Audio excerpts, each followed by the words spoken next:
Hello,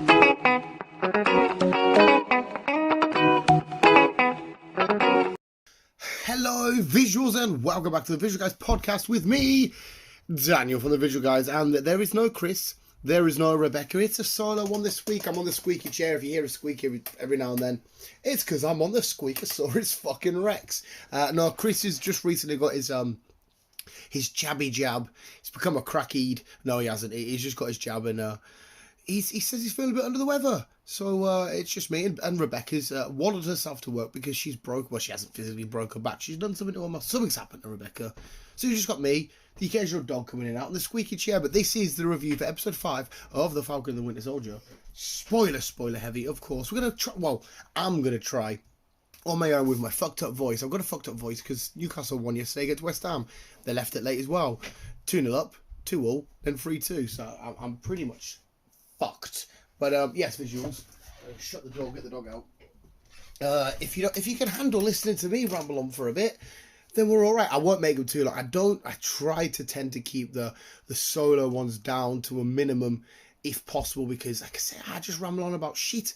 I'll just go for hours and hours and hours, and that's when people will want to either come find me and blow my brains out, or blow their own brains out. But yes, episode 5 of The Falcon and the Winter Soldier. Wow, what an episode. Shit. That was a big hiccup. That was a horrible burp. That was disgusting. You're audio only as well. Sorry, visuals.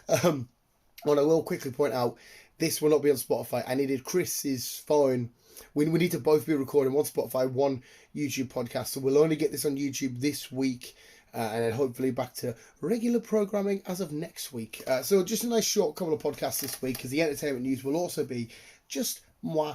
But yes, episode 5 of The Falcon and Winter Soldier. What a fucking episode. What a way to start. We had that iconic, beautifully iconic image of Cap's shield being held by John, covered in blood. Then he wanders off to some sort of like abandoned warehouse. There's forklift trucks and that there. And we see him have a nice, lovely little face-off with our two main heroes, Bucky and Sam, in a very, very Iron Man vs. Cap and Bucky fashion sort of style fight, somewhat. Bucky loves getting involved in these freeway fights. What a great way to set the episode. It was fucking fantastic. It was beautiful. Wyatt Russell, well, it is Wyatt Russell, the US agent, would have beaten both of these two. He's just had the super soldier serum, but they were there, they were helping each other, they were saving each other's lives, team-ups and whatnot. He gets his arm absolutely fucked up. This is John Walker, the US agent. And Sam ends up leaving with the shield. Bucky leaves as well. And John goes to see whatever repercussions are going to happen. I'm not sure what's going to happen in the final episode, because this kind of seemed like a series finale in the way of like... he's now, well, he's not in jail or anything. He's been done for murder. He's been, court-martialed? Whatever they do in the army. He's been stripped of all, like, honours and stuff, and basically disowned by the American government. But we'll get to more what might happen with him in the future, because another character appears in this. But yeah, it felt like a final episode. Sam fully embraced being Captain America. Bucky sort of seemed to have found some sort of peace. Wyatt Russell's been stopped. Sorry, John Walker. Zemo's been taken to the raft by the Wakandans. So it's a bit yeah. Where do we go from here? I'm definitely intrigued for next week's episode. This show is supposed to set up a few quite key future stuff for the MCU and what's going on in the MCU. So something important must happen next week. And like I said, there was a cutscene at the end of this one. There's probably going to be a cutscene at the end of the next one. They must be doing this with the shows. The last 2 episodes will have cutscenes. What else happened? We got the whole John Walker giving it "I am Captain America" sort of like, and I am Iron Man sort of shenanigans. That was quite funny. We see him talking to like the I don't exactly know what the technical things would be about stripping the senator people, stripping an ex-army guy for brutally murdering a person in front of cameras and whatnot. It was kind of like not long before. See, remember when the US agent, I can't remember, we did it again now, to the person that murdered his parents in the comics, what was the organisation called again? I fucking remember. He never got done straight away then though, did he? I remember him doing that, and I'm sure, even for a while, I'm sure that in the comic the government tried to cover it up for a while. I could be wrong. It's been a while since I've read any US agent related stuff, but yeah, it was a bit more quick to strip him of anything in this episode. What else? What do we got? Where's my notes? The fight is the main big talking point for me. I absolutely loved it. We'll get on to. Oh my god, visuals. Oh my god, do we have a new Falcon? What's going on? We have the man himself. Remember what I predicted? That Torres in episode 1, who we in the comics would later on go and play. There's a moment where Sam, leaves his wings with him, and they're in that that weird old mansion-y sort of place. He walks away from his wings, and Jacqueline sort of says, "Wait, what does he say? Wait, you forgot your wings or whatever?" Or "Oh, yo, Sam, you forgot your wings." And Sam's like, "Keep them." Is that our future Falcon? Do we have a new Falcon established already? Fuck knows. We've now got a new Cap. Do we have a new Falcon? We're going to have to wait and see. But like I said, I pointed out in episode 1, I wasn't sure if they were going to go any further with it because we haven't really seen a hell of a lot of Torres popping up. We've seen them from time to time, but we'll see. Oh, my big notes. This is in big, massive, capital letters. This is fucking amazing. Valentina Allegria. Do I pronounce that right? Allegria de Fontaine. She has only gone and walked right up in the motherfucking show. Now she, again, my memory might be fucking slightly wrong here. She was like a sleeper agent in the comics from Leviathan. She'd come on to be like quite close to Nick Fury and stuff, and she becomes an agent of S.H.I.E.L.D. and whatnot. But anyway, yeah, Val is in this show. I don't think this is a Val we've got, determined from any connections with S.H.I.E.L.D. or whatnot. Remember, she has that big ordeal about, technically the S.H.I.E.L.D. Still belongs. There's a grey area or whatever it may be. She's basically looking out, seems to be looking to recruit John, because she knows he's taking the serum, and it's quite funny the way she's interacting with him and whatnot, about, oh, you've landed this fine piece of blah blah blah whatever. But she's an interesting character to bring in. Now, what I got straight away from my second viewing of this, again, if I remember correctly, I'm sure she was maybe in Agent Carter, could be wrong. I'm sure, potentially, maybe, if it's not too out there to think, is she starting to make her own sort of Dark Avengers, bringing on the US agent? Maybe some Zemo shit going on down the future. Whatever's going to happen with Black Widow, because there is talks. I can't remember the lady that plays her name, but there's rumor that she is in Black Widow, and I sparked a theory ages ago about how the Black Widow could either lead to Dark Avengers or potentially this version of the MCU's version of the Thunderbolts. I'm tempted more towards a Dark Avengers as the Thunderbolts, but it could be fucking interesting. There's a reason why she's wanting him, and here's my card, it's blank, blah blah blah. She wants it for something. We don't know. We do know, again, I shouldn't speak about the comics too much, because we do know in the comics she eventually secretly joins Hydra and goes by the name Madam Hydra. She's like a really well-known spy, blah blah blah. So Hydra, new Dark Avengers. Hydra's still about kicking. What's she gonna make? What's she gonna do? Is she in Black Widow? We don't fucking know yet.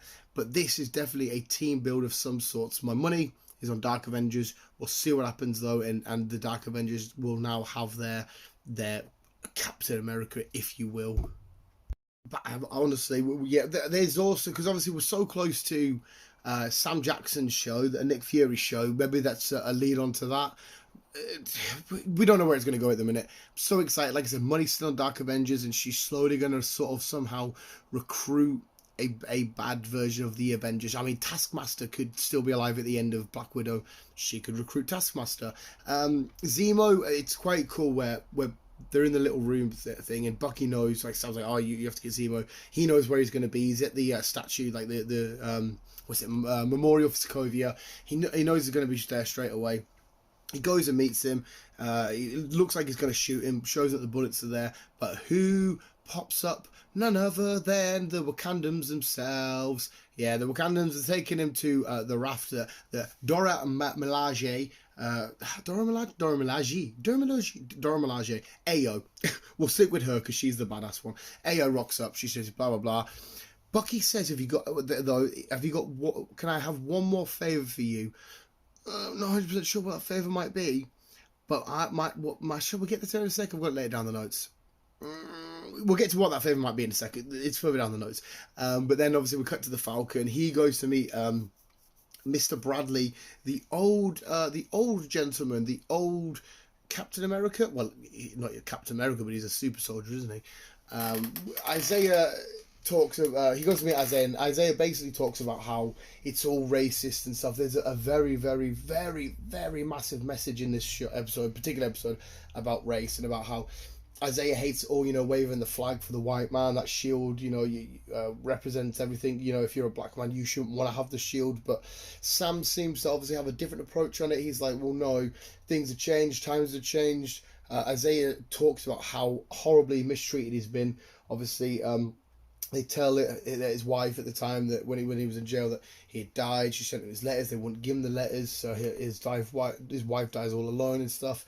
It's actually quite fucking heartbreaking and horrible. And Sam's sort of having quite an emotional talk with him. I wonder if we'll see Isaiah Bradley again. I'm not sure. I still, if you remember the last week or the week before's podcast, I do think we still have a nice tease to the Young Avengers with what went down there.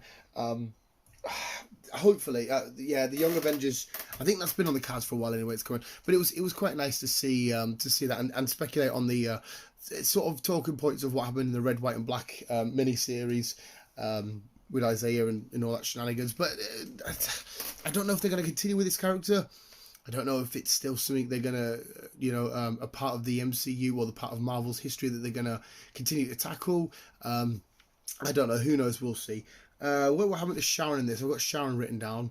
What happened to Sharon? Oh, we do see Sharon. Yes, sorry. She makes a phone call, doesn't she? Who does she ring? She is on the phone to somebody. What does she say again? Oh, shit, I should have written that bit fucking down. She rings up somebody, and is she on about... I've got another favour to do, or... fuck, what does she say? She's definitely on the phone to somebody. We're definitely going to get a nice little glimpse at her again. She's bound to come back. Sam's promised to try and clear her name. Whether she comes back is maybe a potential... maybe the Dark Avengers version of a Black Widow-y sort of character. I don't know. Like I said, I'm trying so hard to try and keep away from the comics, because the MCU are going to take their own version and their own way of doing it, and however the fuck they want to do it. It's fucking annoying, because you go, well, it's coming in the comics, and then the films come and they go, well, that didn't do it, and you just look like a fucking idiot. One of the best parts about this episode was seeing Bucky and Sam repair that boat. They're helping each other out, and then you've got all the flirtation with shut up Xbox. With Bucky and Sam's sister, and Sam's not happy with it, the way he's looking, and the nice little training bit where they're out talking to each other, giving each other advice on how to do stuff. Sam gives him some tough love, and then he starts practicing with a shield, and it pretty much just shows you and says, right, there you go, people, there is your new Captain America, which I think 99.99% of us fans predicted would happen anyway. We knew he was going to end with the shield, which was fucking awesome. But what was in that box? It took Sam ages to open it. We don't know what's going to be in it. We don't know if it's... I really do think it might be some new sort of vibranium, awesome, personalized wings. Maybe it's a new suit. Maybe it's a new vibranium badass suit, because obviously the case is all Wakandan and awesome. It's going to be something high-tech and very powerful in there, whether it be an extra part of his arsenal, his armor, something it might be. I really do think it'll be armor or wings. What are we going to say? Suit, wings. No, I'm going to say wings. I'm going to say both. No, because if we think about it, if we are going to maybe get Torres later as a Falcon, Sam won't have his wings anymore. It's just going to be a regular dude running around with a shield. Fuck it. That was a weird noise. He's got a new suit, a new badass Wakandan Captain America-y vibranium suit, because he needs a bit more protection than what Steve did, because obviously Sam hasn't taken the serum. And let's go on to the post credits. We see John Walker making his own Captain America shield, which is kind of, I guess in a weird way, it kind of looks when Stark's building his first ever suit in the cave. I mean, this is a very, very, very bootleg shield. My most iconic image, in fact, I'm looking at the Falcon pop right now, is the US agent with the other sort of shaped shield, you know, with like the pointy bit at the bottom, and it's not a circle. I don't know if he'll ever have that one, because by the looks of this, he's going to get a circle one. This one is obviously as well not going to be as awesome, because it's just, by the looks of it, I could be wrong, by the looks of it, it's just sort of made out of metal, just regular old metal. I mean, it'd still be solid than that, but it's not going to be quite vibranium, is it? What else are my notes? So that's it pretty much for my main parts of the notes. I did put down something else, right? Something about phones. There was something saying about Apple doesn't let bad guys have iPhones on screen, but when we see Sharon Carter using her phone, it's not an iPhone. I don't know if that's anything in particular. Yeah, if it doesn't mean anything to you, I fuck knows. I can't see you being a bad guy anyway. But yeah, Easter eggy wise, this show's obviously not as hardcore and in depth as WandaVision, but it's still so fucking awesome. Like I said, this show does so good at hitting down the realism and the real life stuff of heroes, obviously, and as well this particular episode having a massive talk about race and how Isaiah was treated because he was black, and how they just used African Americans and stuff to try the serum on. They didn't care if they died. You treated them like prisoners. In fact, they were prisoners. And Sam's obviously going to have that inner battle. I assume he's going to hold the shield and represent it maybe a different way to honour all people, not just your generic regular blonde-haired, pretty white American guy. He's gonna represent everybody, and that's including his culture and his heritage and stuff, which is fucking awesome. I've got a big poster I'm looking at as well of the issue 1 of the Falcon, the all new Captain America from the Marvel Now run they did a few years back. And I'm more than happy to have Sam as Cap. I'm looking forward to it. I'm excited. I don't like I said, I can't tell you what's going to happen with Zemo. It'll be hard for him to escape from the Wakandans. He's going to have to get broken out somehow. Surely now with Thingy popping her head in, she's going to start some sort of team organisation. John Walker's been recruited in. What's going to happen there? Will we see Isaiah again? This is definitely building towards Young Avengers and what I think to be Dark Avengers. Possibly Nick Fury's Secret Invasion show. Any of them angles, or all of them angles, I think are stemming from this. But a fucking awesome episode. I loved it. The cutscene was amazing. Can't wait to see what the next cutscene is. Then we got what have we got in the middle? We got something, and then we got Loki. But the show, again, I'm biased as fuck. I'm just too happy to please. It's 10 out of 10. Amazing. I still love. This is one of the best theme tunes I've ever heard from any show ever. It's like very. I've already said this, but it's very military and patriotic, as well as got like the nice sort of African American sort of jazzy flair undertone going on as well, which is great as a noise for the whole entire show. But yeah, it was amazing. I think that my notes, that's most of my big major keynotes. We've been okay. It's nice to bounce back. Usually when we go, Chris, what did you think of the show? And he goes, I really liked it. And then I just ramble on for ages. So you've got all of that bit just without Chris saying, I really liked it. And that was it. If you are listening, hopefully you're all right, pal. My voice is on fucking fire. Got one more podcast to record. One more podcast to record. We'll leave it there. I think I'm approaching about the 15-minute or so mark. And like I said, visuals, I don't want to keep it too long. It's just me rambling on. But, and obviously I stayed up very, very late last night for the Jake Paul fight, just for it to end in, 2 minutes, and for my hopes and dreams of Jake getting knocked out by Ben Askren to die. Hopefully Logan fights him and smashes him. That'll do me. I love Logan, hate Jake. Well, maybe hate's a strong word. Get very strongly dislike. But haters gonna hate. Visuals, that was my review for the Falcon and Winter Soldier, episode 5. Was amazing, was awesome, 10 out of 10, loved it. Can't wait for next week, season finale. Visuals, thank you so much for listening. Remember to keep being you and keep out, keeping out.